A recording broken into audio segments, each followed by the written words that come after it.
Why can't you use a straw, Renee? Tell everybody. I can't use the straw. They can probably tell my cheeks are all puffy because I had my molars removed yesterday. The top wisdoms. Yeah, so I'm a little puffy. I had like the eye patches under my eye this morning, and I'm doing better than I thought I would.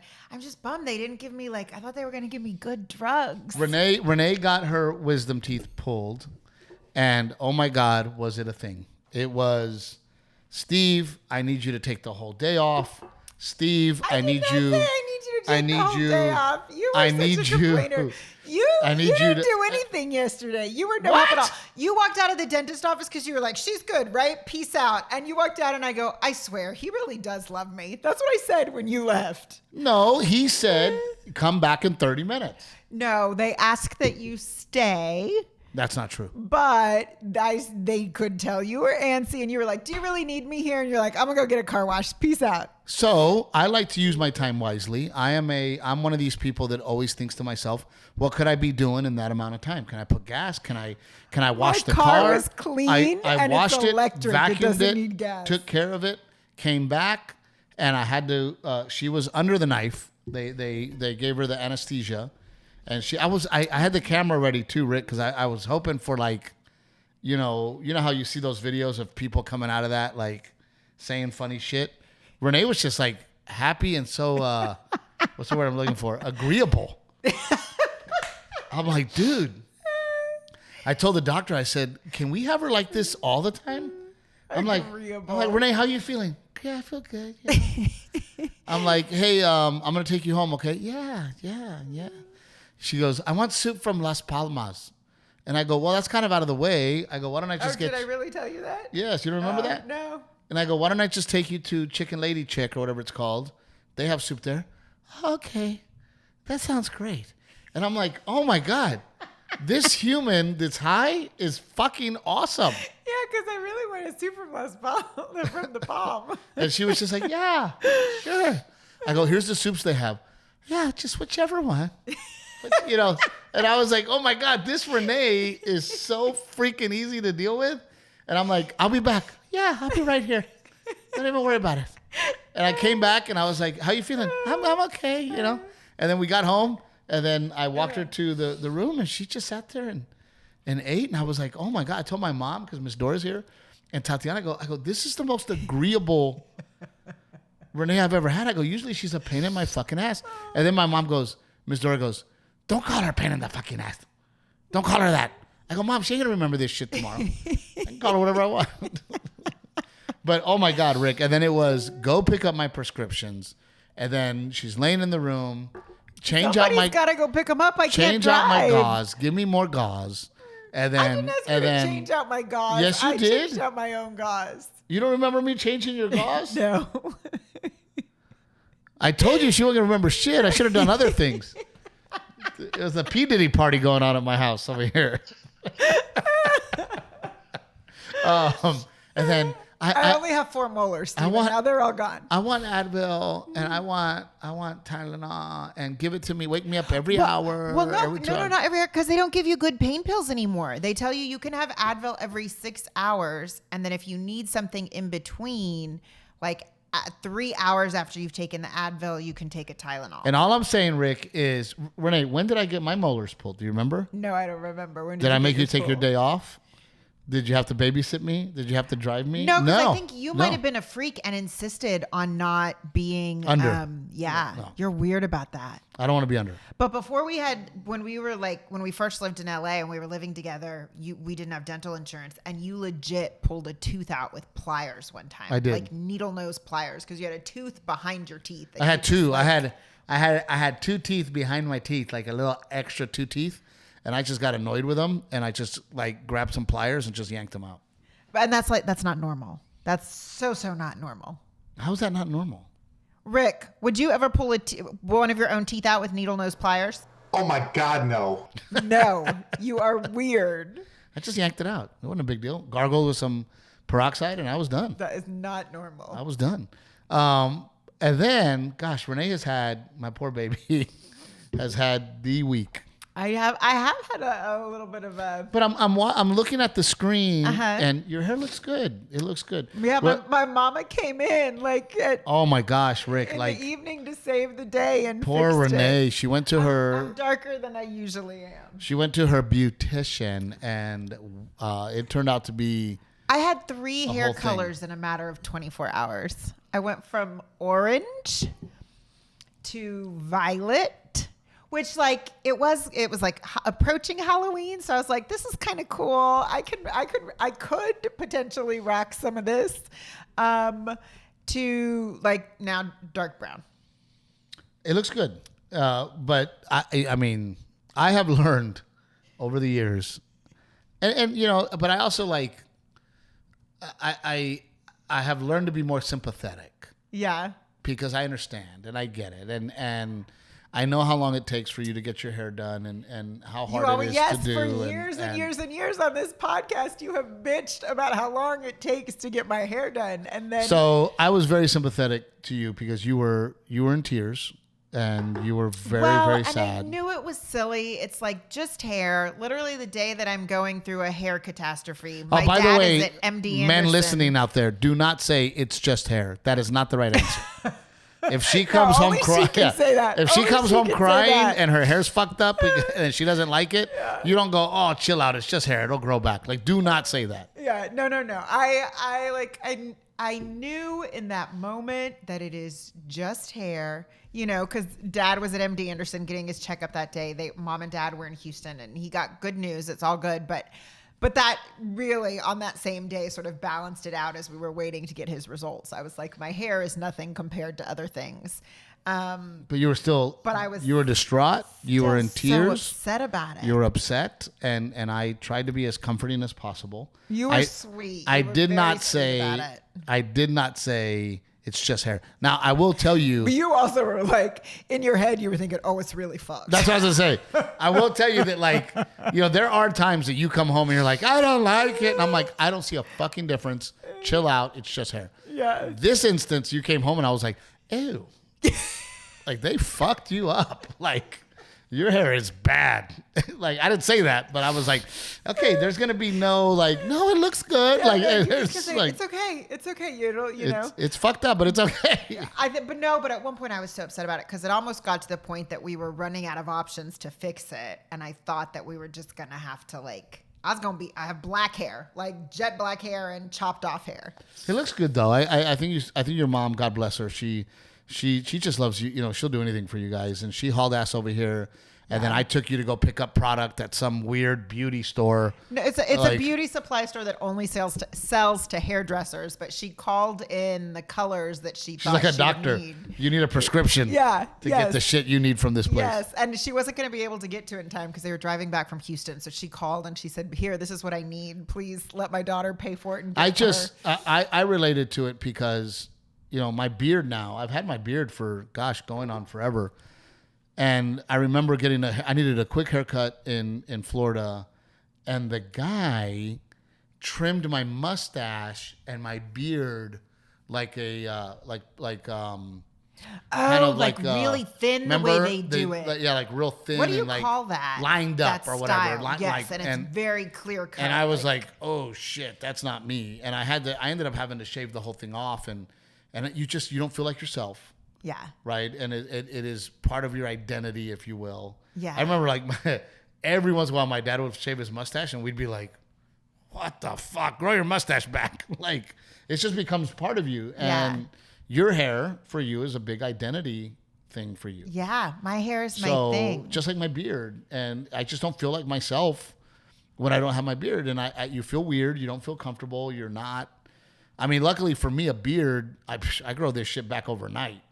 I mean, it takes me a week to go from no beard to this. It takes 2 weeks to do this. Yeah. So, but still, I sympathize with you. And I was like, man, then Renee gets both, her upper wisdom teeth pulled out and put under. You've had quite the week. But we also had a fun weekend. We had a really full weekend. I was dying laughing because I don't even remember what we did. I thought our adult Halloween party, not our party, but we went to an adult Halloween party, and I thought our costumes were so obvious. And I was amazed at how many people didn't know who we were. Renee was Selena, which I thought she made a beautiful Selena. And a lot of people thought I was Cher.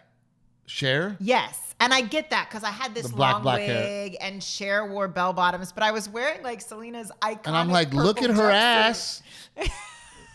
Her ass will tell you that it's Selena. No implants needed. And then I was in a prison jumpsuit, and my tag said fan club president. And you had the curly wig. I had the curly wig. I guess maybe it was the beard. Some people were like, "Is he a Menendez brother?" One of the Menendez brothers didn't have curly hair, or a beard, right? Yeah. And then I was like, and some people thought we were Sonny and Cher. I was like, did Sonny ever go to prison? Sonny didn't go to prison. I thought it was glaringly obvious who we were. I know, but it was a fun party. I don't do well going to other people's parties because there's usually people there that I don't know, and when I don't know people, it turns into, oh, hey, I haven't met you yet. Wanted to say hello. And then now all of a sudden we're talking about my stand-up or we're talking about comedy or a bit or do you know so-and-so or, you know. Well, that's why our Dia de los Muertos costumes were great last year because you and I both had so much makeup. They couldn't even tell who we were. Totally in disguise.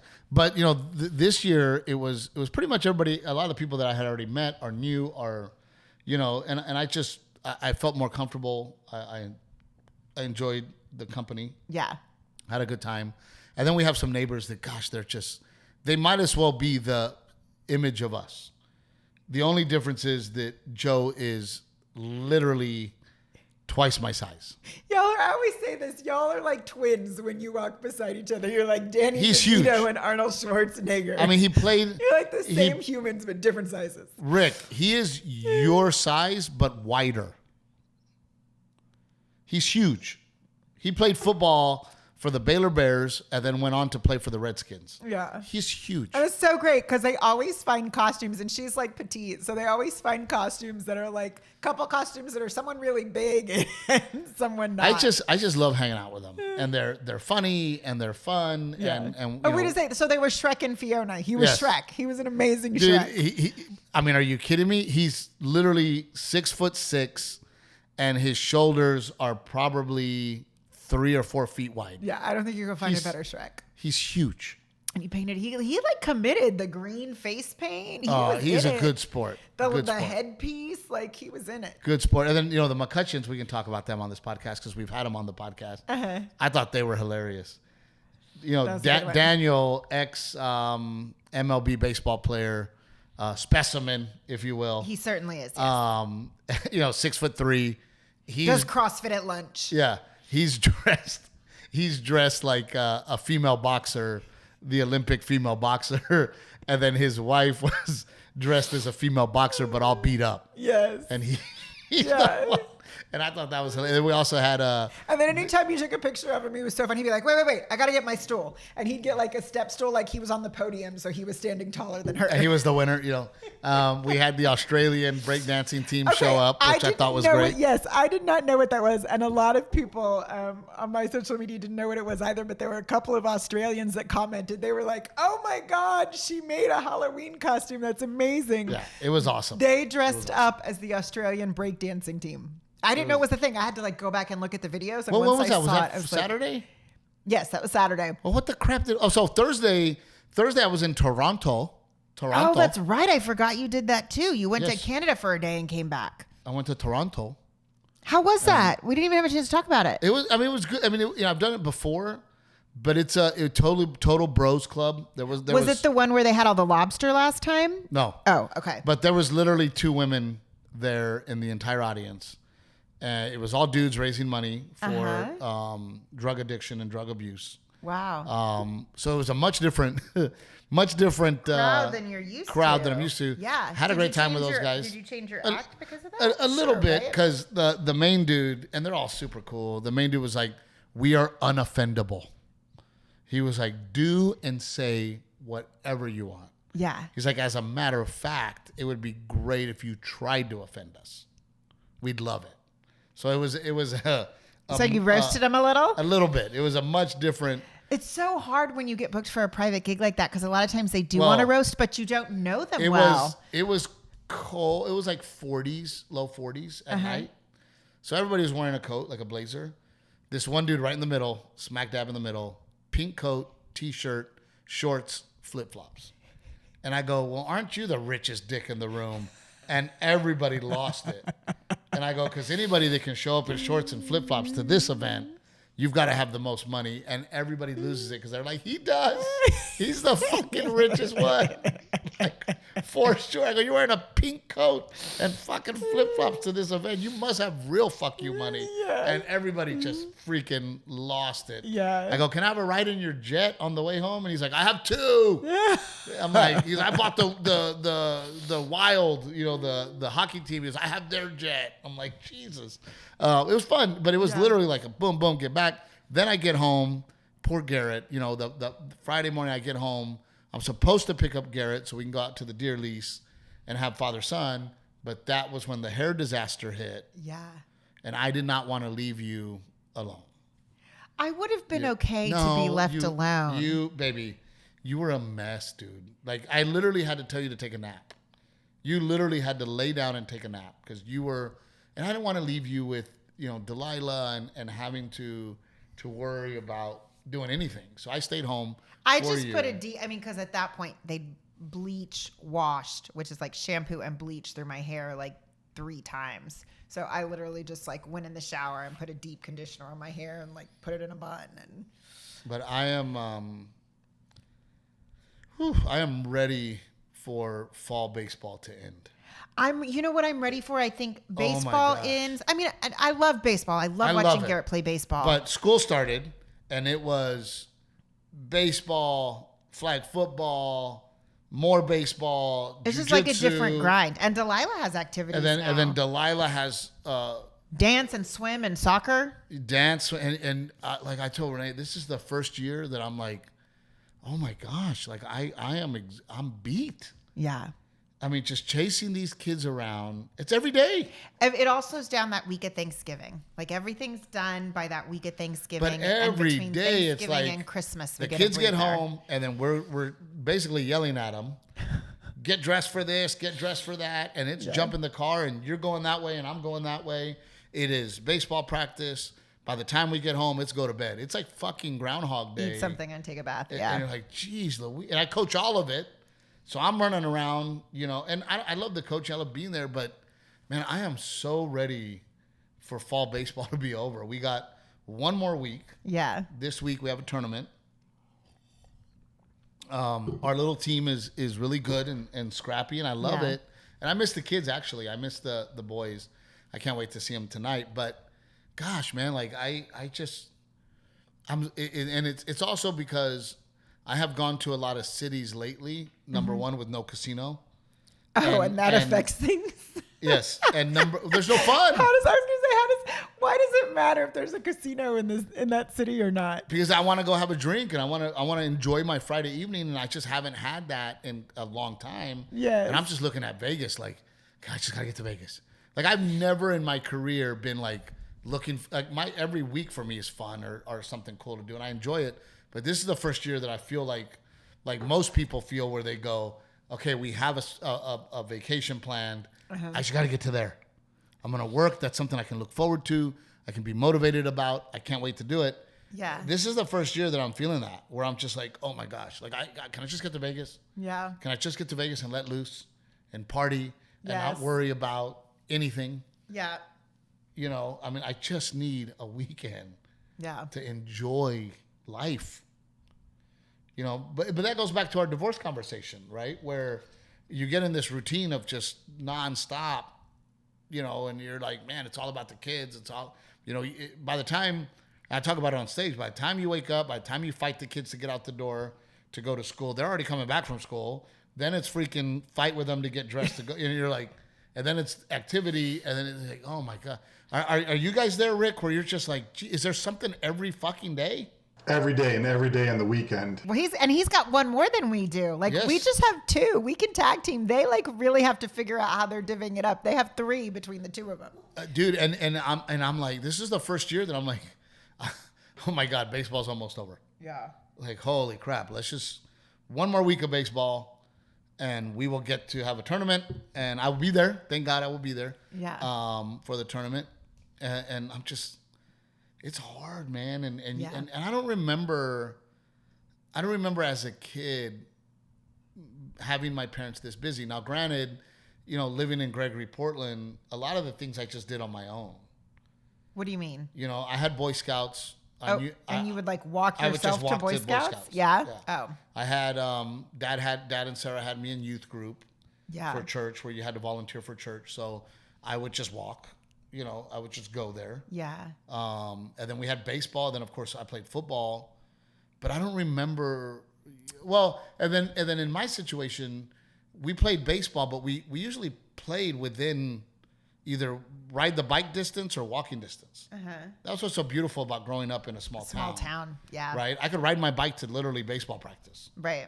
And it took 2 minutes for my dad to drop me off at baseball practice, or your neighbor that lived a street over, your friend, they were on the team. So it was, hey, Ramiro and his family are going to take you to baseball. Right. So it was just easier, I guess. I mean, what? I really struggle with like going back and forth between, I am of the mentality, like as a kid, I was involved in so many extracurricular activities. I was so busy, you couldn't get in trouble.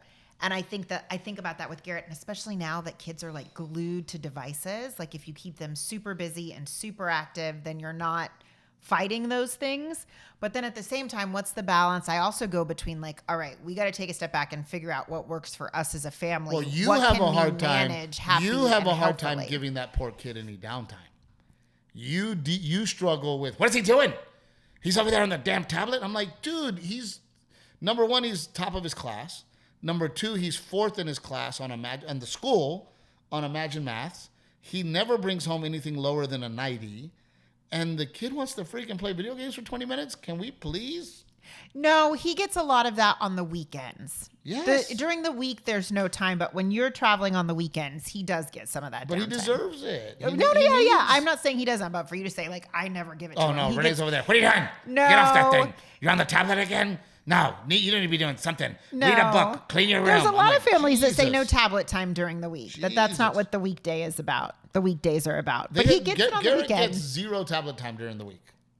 He does get on it a little bit, but not a lot. There's just no time for it. He does Imagine Math, but he does. Yeah. It's very rare.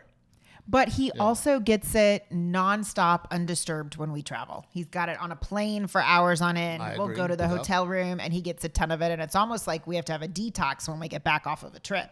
I agree. Well, and then, we didn't talk about it several weeks ago because we were absolutely furious. And I know a lot of you guys deal with this. The same terrible human beings that ran us away from the other league here in New Braunfels, and the toxicity that's over there starts with an M, ends with an I.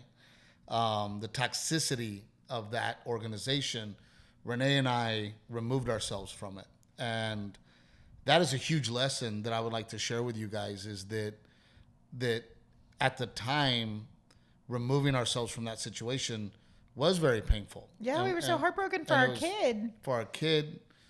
For some friendships and relationships that we had built.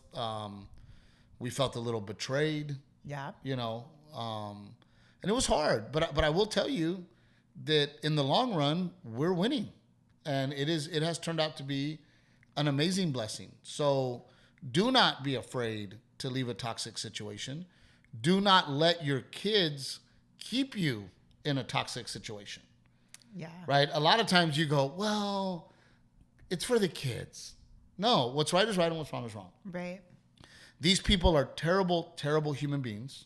They're very disgusting and gross. So we got away from that. Renee and I went and did our own thing. Huge blessing. We have made new relationships. We have found wonderful people to play baseball with. Yeah. Win, lose, or draw. We have found amazing kids. So many different learning opportunities and experiences came from it for Garrett. So many learning opportunities for Garrett. So many learning opportunities for us. Yeah. The best thing we did was to walk away and get away from that toxic environment. And here we are, doing our own thing. Went to a different organization.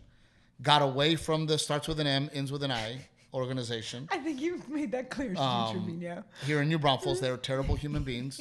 The person that owns it and runs it leads to toxicity. Enough.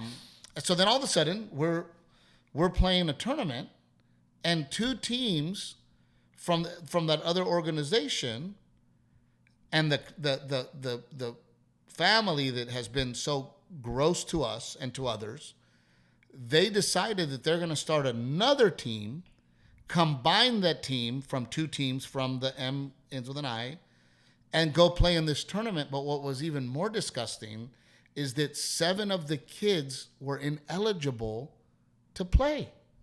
To make it clear, because what you just said was very confusing. They created a super team, but most of them were 10, but they entered in the 9U age bracket because some of them played on the 9U team. But that's not the way the rules work. They were a 10U team. So they found a loophole to sneak their team in. And here I am going, at that point, Garrett is not even 9 yet. Well, it wasn't even a loophole, right? They just they didn't completely upload the roster before the tournament. Yeah, who knows? They found a way on purpose, grant you, Rick, on purpose to join this team knowing they had too many older kids on the team. No, and by the way, the people that are disgusting to us, one of those guys is a D1 baseball coach here in town. And the woman is now a director who collects the birth certificates. Your point is they know the rules. They know the rules. That's the point. They show up at this tournament, and the directors don't know what to do. So we have to play these guys. They had 5 fifth graders. 5. Playing against our third graders. Garrett is 8 years old, and they had 3 or 4 kids that were 10 years old and 4 months. So what's significant is because I think some people will argue, well, look, in high school, 9th graders play against 12th graders, like there's an age gap, right? But I think if you don't understand young kids baseball, because I'm not a sports person, I think the thing that's important here is that at 9U, that's the first year that the kids pitch. So it is a huge learning curve year. And from 8 years old or 9 years old to 10 and a half is a big, big difference. So for 9-year-olds who have never pitched or batted, or for 9-year-olds who are getting used to hitting the ball off of a pitcher for the first time. But here we are. To then be pitched out by So here we are. 2 grades ahead trying of them. To get away from these humans. They show up at this tournament and pitch a fit and convince the tournament director to let them finish out the tournament. Because it's not fair to the kids. Because it's not fair to their kids. They're overaged kids. But we're sitting there going, well, what about our kids? No, well, not even our team. What about the other 6 teams in the tournament that all have 9U kids? So we play them on Saturday, and I'm proud to say that we did great against them. We did great. We did end up losing, but we did great. And we're still raising hell. We're going, why are we playing these people? They got 7 ineligible kids. Anyway, Sunday, thank God, there is a God, we have to play football. So we're not able to go to Championship Sunday with our son. And I heard shit went down. Yeah. And these parents of the other team, oh my God, Rick, calling our parents pussies, you bunch of pussies. That's parents telling our parents. Doesn't usually bother me, but it does at a kids' sporting event in front of kids. So all the people are arguing on the field, and it's taking a while to figure out what we're gonna do. Apparently, too, on the boombox, they're playing "Snitches Get Stitches." On the boombox, they're playing "Snitches Get Stitches." They're playing as loud as they can on a turtle box. "Fuck you, bitch. We don't give a fuck." A song. And Renee and I are I'm like, thank God. I'm glad we weren't there. Because thank God. I don't know that you and I, because we had the history. I don't know that we would have had as much composure as the other parents on our team. And my thing is like, where are these humans coming from? These kids are 9. I don't know. And you want to bring 7 ineligible kids. You're a director at the other league. You know better. Yeah. You are a D1 baseball coach at Texas State, and you're allowing this? Rick, is it not mind-blowing to you? Yeah, it's insane. But our show Friday Night Tykes, we show a lot of parents like that. It's insane that it's not isolated. It's across every sport. Every sport. Well, and not only is it not isolated, the fact that these parents are like, you don't want to play us because you're a bunch of pussies? No, dude, you're the pussies. Go play up. You go play up. Yeah. That would be like me. Garrett is an exceptional 9-year-old. Yeah. If I took Garrett and 7 of my kids and went down to play 7U, are you kidding me? Yeah. We would annihilate those kids. Yeah. I could not, in good conscience, do that. Yeah. And what was crazy, Rick, is that as a group, none of those parents, not one of those parents stood up and said, I'm not okay with this. I'm going to take my kid away. Y'all go ahead. They all collectively as a group insisted that they should play. It was absolutely insane. Yeah. And I just told Renee, I go, here we are trying to get away from these nasty, disgusting human beings. We go somewhere else to be classy and to go do our thing. And then now they're affecting our lives again. And not to mention poisoning baseball in New Braunfels, Texas. Completely poisoning it. I go, I'm no longer going to keep my mouth shut because Renee and I left. We didn't say a word to anybody else. We felt like we felt like I did. I felt like we were walking away with like a scarlet letter A, and I was like, I'm playing this classy. I am not saying a word. I'm not talking about this at the new team. I don't want it to follow me. Like it's just dirty. I want no part of it. And so they knew nothing. They knew we did not know. They didn't know we knew these people or had any sort of. Oh yeah, our new team didn't even know because we didn't want to bring that garbage with us. Yeah. Our new team didn't even know that we knew them. Yeah. They started to go, oh my God, she's a director. Oh my God, he's a freaking coach at Texas State. Oh my God, these people are okay with this? And then that's when Renee and I were like, well, let me tell you what else these humans have done, right? But I told Renee, I go, as an adult, here's the big question.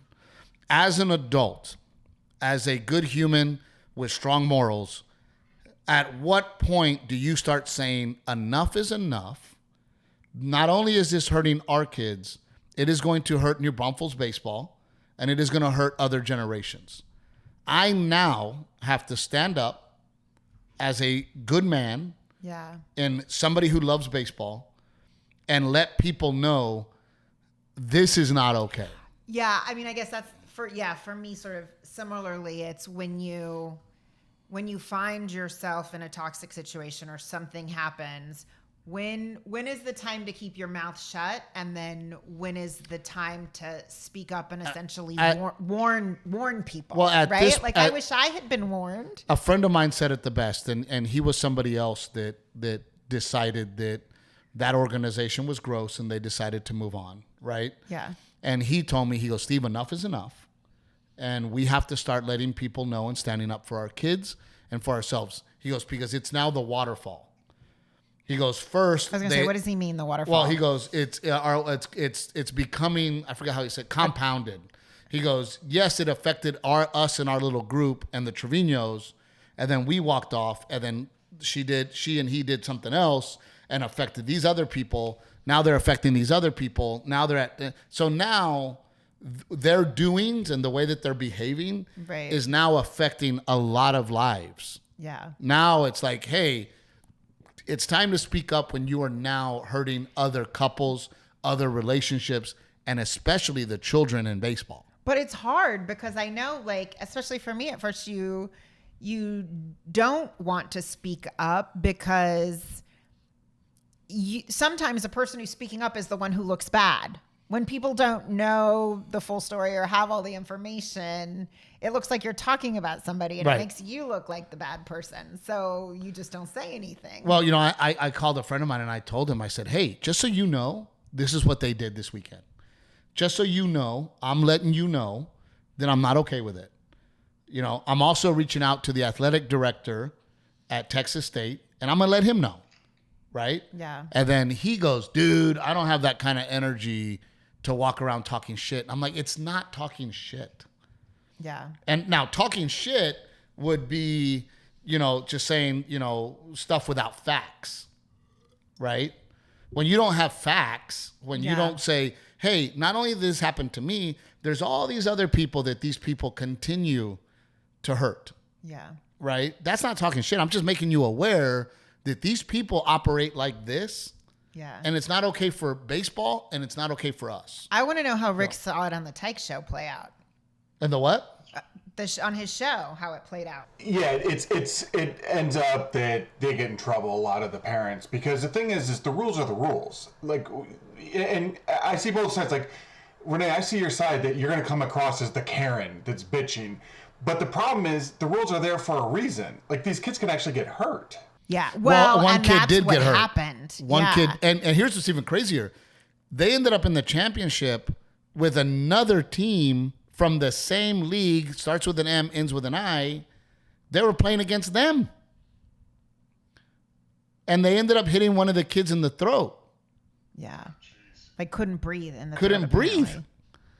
But these parents insisted that their kids play because they were allowed in the tournament because of whatever loophole.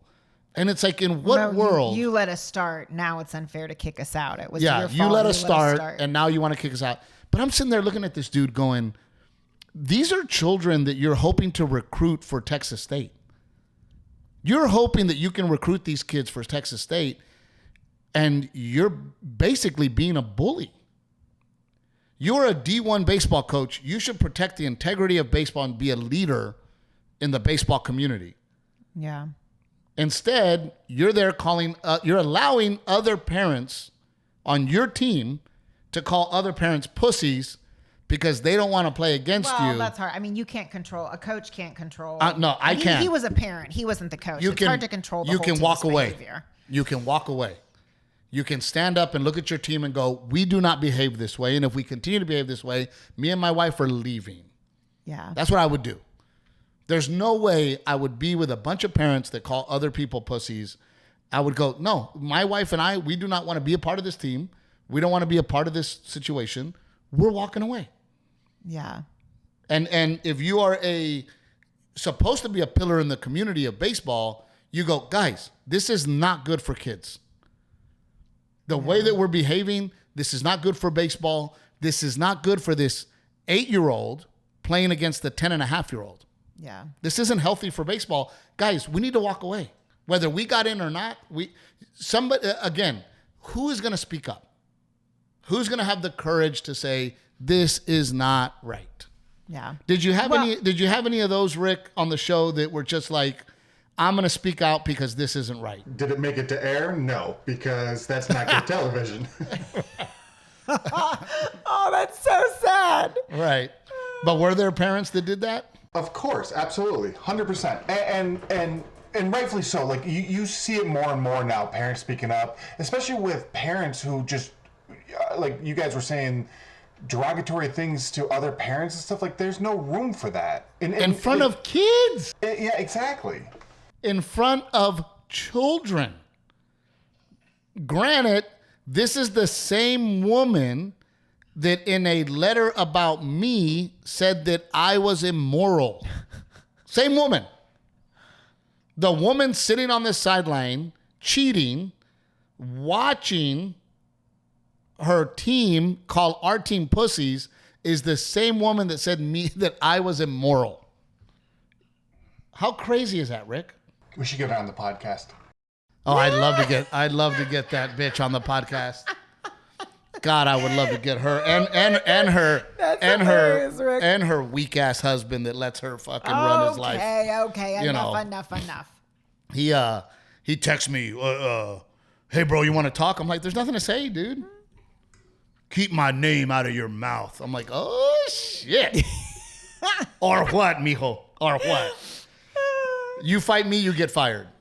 Not only do you get fired, I have new material to talk about on stage. Oh my gosh. And I've been itching to use these jiu-jitsu skills. You already have a new baseball joke as a result of all of So you fight me, you lose your job. I beat you up in front of your kids. Okay. And I'm just saying. Okay. I'm in a win-win-win situation. Anyway, as adults, I truly believe that it is our job when it starts to affect the kids that we need to stand up. Yeah. You know, and I will say what I have noticed is that women are so strong in those situations. What do you mean? How so? So many of the women on our team were so strong and spoke up and said, this is inappropriate. Eloquently. Yes. With you are being inappropriate. You know, one of our moms was walking to the car with her son, and the parents like, there's those pussies. And she turned around and she said, this is not okay. Yeah. You are not going to use that language towards me in front of my children.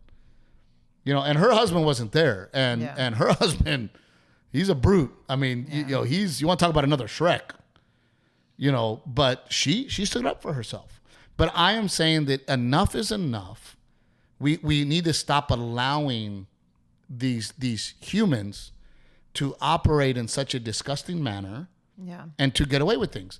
And that was the sad part. The sad part is that there was very few repercussions. Yeah. From the organization itself. Well, the tournament director handled it poorly. You know, like on-site tournament director did not handle the situation well. But that team is both teams are still practicing at those facilities. Yeah. There was very little because it's all money. I was going to say, but that also comes down to money. I don't want to lose a team that's going to enter a tournament. Yeah. It all comes I mean, it was literally a slap on the wrist. Shame on you. Don't do it again. So there was no consequences. Yeah. You know, and I think that's another part of the big issue is the money part of baseball. Yeah. Right? The influence part of baseball. Right? She gets away with a lot because we want to say that the baseball coach from the local university, his kids go to our, right? Mm-hmm. I don't care what she does or how she does it. We want the clout to say that we have a D1 baseball coach and his kids go to our organization. Yeah. And it's all politics. Yeah. And to me, that's a lot of things. Money, politics. Yeah. You got to get, but these are children. Yeah. These are, Garrett at that time of the tournament, he was still 8 years old. We're literally having an argument in the middle of the field. Parents are saying ugly things. They're 8 years old. Yeah.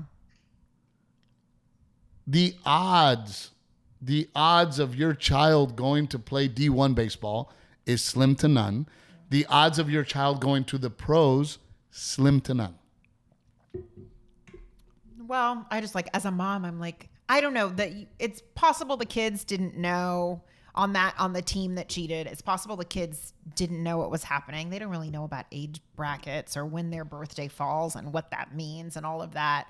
So and that's why it's up to the parents. But if they did, and they've got a coach, someone who they're supposed to trust, leading them and saying them that this is okay, that's terrible. And then that night, terrible. All over the tournament Facebook, it went nuts. And then boom, the next morning, gone, all deleted, all the conversation, all the comments, gone, deleted.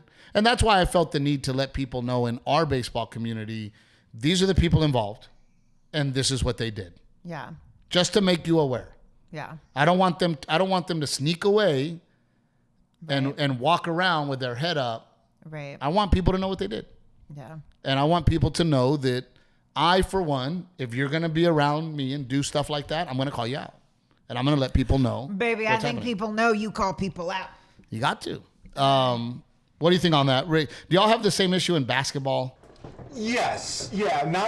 I've never experienced anything exactly like that, but it's there. It is. But we're also in a school, so it's a lot different while you're in the school. I would imagine like traveling teams and stuff, you run into that way more. Yeah, because at school, there's a certain level of decorum that is expected. And your kid can get in trouble if they behave that way, much less the parent. I mean, do they kick parents out at sporting events? But in school, you don't have any control over who plays on your team, right? It's, hey, these kids try out, they make the team. It is what it is, right? Right. In travel baseball and even travel football and softball, then they're trying to put, you have these parents that are 100%, I want to win every fucking tournament. I want my kid to win rings. I want my kid on the very best team. So they don't care who they hurt or what they do to start piecing together that team. Yeah. Right? And they don't care. If we have to cheat to get the ring, we're going to get the ring. We want to win. We want to be in the championship every weekend. You know, a lot of teams that are majors teams, which is the highest, Rick, they won't even play majors tournaments, or they won't call themselves majors. They'll actually go underneath because they want the reputation of winning the rings. So they will not say they're a majors team. The $5 ringed out fake rhinestone But that's the rings. problem. And these are children. And okay, you find, let's say, 11 of the best 9-year-olds. Yeah. Are they going to be the best 12-year-olds in 2 years? Yeah. 3 years? I don't know. People change. People grow. Oh, for sure. There's a lot of kids that, you know, Michael Jordan, for example, did not make his high school freshman basketball team. Yeah. Greatest of all time. Yeah. You know, Tom Brady barely made his college team. Greatest of all time. You know. Yeah. So you don't know that, but these parents are so concerned with, I got to win tournaments instead of being concerned like I am. I would like to raise good men. Well, I was about to say, we made a teaching opportunity out of it. Right? I want these young men to become good men. Yeah. Because if they get anything out of baseball, the most valuable thing moving forward is they have become good men. Yeah. Right? I'm not worried about if they become amazing baseball players or go D1 or be professionals. Yeah. I'm worried, are these kids learning discipline? Are they learning to work as a team? Right. Are they learning to be positive and encouraging to their friends? Yeah. Are they learning to be respectful to their coaches? Are they learning how to say yes, sir, no, sir? Are they learning to work hard? Right? Those are all the lessons I'm trying to get out of baseball. Well, and that was the other right? thing, too. Then they were like, okay, after the fact, right, come Monday after the tournament was over or Tuesday, and they'd had a chance to process it, and like really the tournament director had a chance to see what happened. And like, okay, we're going to issue these rings out to the kids' teams, to the actual 9U teams. I'm like, I don't want my kid to have a ring we didn't that earn he it. didn't earn. Like, because that's not the point either. Just to give everybody an update, that team did get disqualified. Yeah. Did completely get disqualified. After they won the whole tournament. Yeah. With fifth graders against third graders. Good Lord. But we made it a teaching opportunity for Garrett, and how it doesn't feel good to cheat either, and it blows up in your face. We have, and I don't care. I don't care what people see. I don't care what people think. I'm getting the truth out there. I want the bad people to be called out, and hopefully move on, because it doesn't have to be this way. Yeah. It doesn't have to be this way, and I would ask you as a parent to morally stand up when it's time to stand up. I will also ask you that if you are that mom or that dad and you're listening, take a step back. Take a step back and really think about what you're doing, because it's just kids. Yeah. Playing baseball. Well, and not that it's just kids. It is kids, and we should handle it a certain way for them. Correct. That's how as adults, we should be setting an example of how we live our life. Yeah. Right? Like I tell my kids when I coach, we win with class and we lose with class. Yeah. I never let my kids showboat. I never let my kids be disrespectful to the other team. I am not a run the score up on a team coach. We're still working on it with Delilah, but she's just 3, y'all. We're still working. Aztec Chevrolet, absolutely love you guys. They are Coastal Bend Auto Group. Give them an opportunity for any domestic vehicle that you want, because Aztec Chevrolet and Coastal Bend Auto Group has it. Old Salt Coffee, Grandma Dora comes, and she cannot wait to have some of that Old Salt Coffee. Trevino 10. Pick Cherries. A lot of big things happening with that. You're going to want to be on Pick Cherries, because you're going to see what's going to happen. I can't tell you, but big things are coming for Pick Cherries. Download the app, Pick Cherries. And of course, Rao Western Wear. We're doing so great. A lot of cool new styles. I've changed out my wardrobe for the new ones. Yes, you got lots of new shirts. I'm looking swanky. Thank you, Raul Western Wear. We love you guys. Please like, please share, please comment. We love reading the comments. We love the fact that you guys are so engaged. We'll see you next time.